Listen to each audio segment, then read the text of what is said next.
This is NBC 10 News at 6. One man is dead, another person fighting for their life. What happened at this Bernice bar? Details ahead. And the suspected gunman in New Zealand's terrorist attack goes before a judge today, the latest on the charges he's facing. Plus, we'll take you to Karoli Park for the annual St. Paddy's Day Bicycle Parade, why it was the place to be on this beautiful Saturday. Hello and thank you for joining us tonight. I'm Randy Ayala. We begin with new information out of Union Parish. A shooting at a local bar leaves one person dead and another person fighting for their life. Police have identified the victim as 23-year-old Timothy Starks Jr. from Ruston. The Union Parish Sheriff's Office says the two victims were found at the Rolex Lounge off Highway 167 in Bernice. Starks died at the scene. The second victim was airlifted to University Health in Shreveport in critical condition. Police have not identified a suspect. We will continue to update you as more information becomes available. To New Zealand now, where the suspected gunman in the terror attack has been charged with murder as the investigation into why he was not on a terror watch list gets underway. NBC's Sarah James has the latest from Christchurch. 28-year-old suspected gunman Brenton Tarrant appeared in court for the first time today. So far, he has been charged with one count of murder, but that number is expected to rise. 49 people were killed, and more than 35 people remain in the hospital here in Christchurch, 11 of them in intensive care. Prime Minister Jacinda Ardern visited them in hospital today, and she also spoke to families of the victims. So I convey that message of love and support on behalf of New Zealand to all of you. And indeed of people around the world, as expressions of sympathy have been pouring in to this island nation. The Prime Minister also talked about the gunman and his white supremacist views. The fact is he was not on a terrorist watch list, but many people are questioning why that was not the case, given the fact that he had been making some of these comments for some time. The investigation will take place not only here in New Zealand, but also in Australia, because he is an Australian citizen, and police say they will provide extra presence at mosques in the country as this investigation continues. Sarah James, NBC News, Christchurch. That was Sarah James reporting. Police confirm the death toll has now risen to 50. Back here, police say a Monroe woman died in a crash yesterday. It happened on LA Highway 605 around milepost 11. Police say 58-year-old Michael Lane Baker was traveling south on 605 when the truck left the road, hitting a driveway embankment, then rolling several times. Baker was not wearing a seatbelt and was partially ejected. He was taken to University Medical Center in Jackson with life-threatening injuries. The passenger, 49-year-old Pamela Towns, was not wearing her seatbelt either and died at the scene. Alcohol and lack of seatbelt usage are suspected factors in this deadly crash. All right, lots of events happening in the Twin Cities today. First up is the Dragon Boat Race kickoff. Teams came together for a free rowing demonstration at the Children's Coalition of Northeastern Louisiana. It was all in preparation for the Dragon Boat Race happening this spring. Teams worked together to get their rowing skills up to par.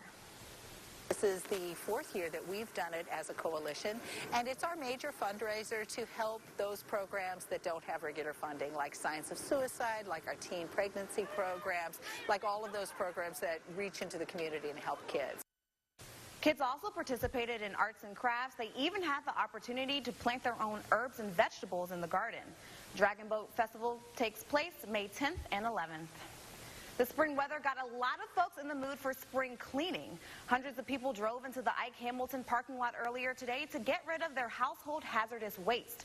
From prescription medication to leftover paint and old electronics, Ouachita Green was taking all of it off your hands. They say today is all about getting rid of these hazards properly and safely, making sure the dangers stay out of our waterways and natural environment. It's been a fantastic turnout today at the Household Hazardous Waste event. I don't know how many vehicles we've had in, but it's been steady. It's probably the best turnout we've ever had.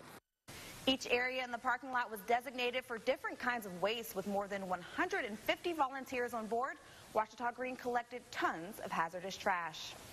From hazardous waste to litter now, today dozens in Monroe came together to clean up their community. NBC 10's Anna McAllister caught up with some of the people involved. She joins us live with more. Hey, Anna. Hey, Randy, it was a gorgeous day for a cleanup. People of all ages worked together to pick up the litter, and they were working to make their city of Monroe a more beautiful place one piece of trash at a time.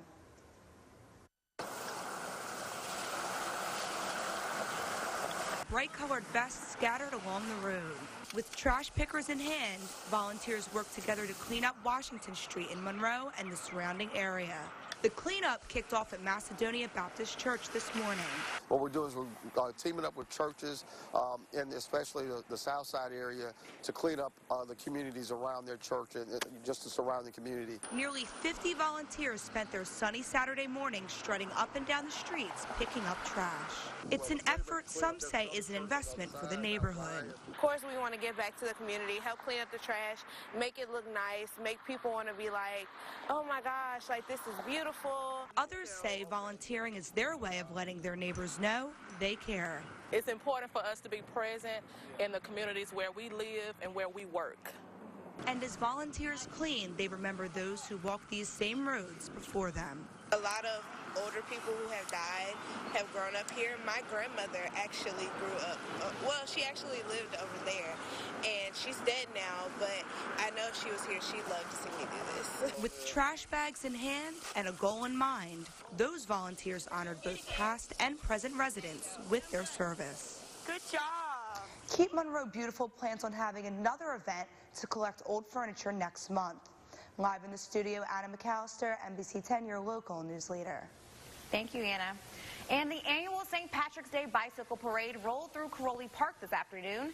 You can see everyone is decked out in green. The event featured face painting, of course, food.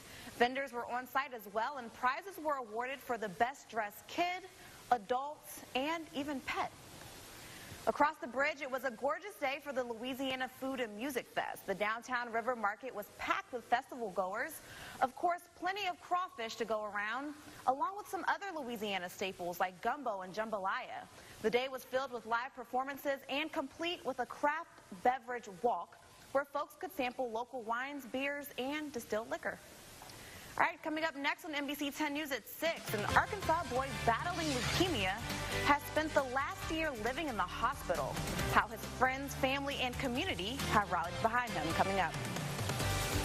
And we've gotten lucky with dry weather, sticking around at least for a little bit across the ArkLaMiss, but